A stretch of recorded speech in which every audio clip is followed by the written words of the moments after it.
এয়া আমাৰ ক্লাছ 8ৰ মাই native land নামৰ যিটো কবিতা আছে, এই কবিতাৰ যিটো বিষয়বস্তু তাৰ লগত সংগতি ৰাখি আমাৰ অসমীয়া জাতীয় উৎসৱ বিহুত ব্যৱহাৰ হোৱা বাদ্যযন্ত্ৰসমূহৰ বিষয়ে মই ছাত্ৰ ছাত্ৰীসকলক অংকন কৰি এই বাদ্যযন্ত্ৰসমূহৰ বিষয়ে চমুকে লিখি আনিবলৈ কৈছিলোঁ।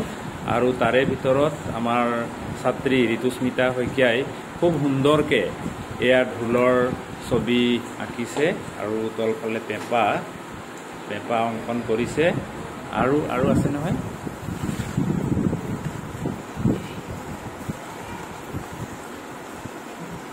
আৰু এয়া তাল, বাঁহী, সুতুলি আৰু টকা ইমান ধুনীয়াকৈ অংকন কৰি আনিছে।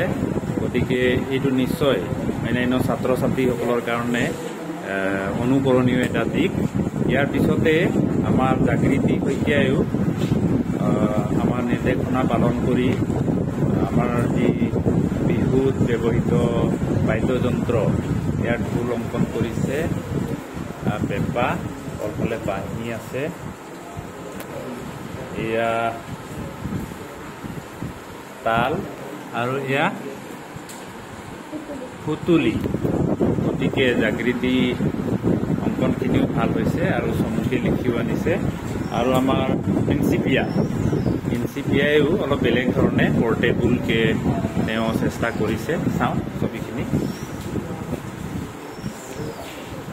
তাইও ধুনীয়াকৈ অংকন কৰি লিখিছে বিৱৰণ। এয়া আৰু এয়া বস্তুখিনি ভাল লাগিলে, সেইকাৰণে মই ৰেকৰ্ডিং কৰিলোঁ।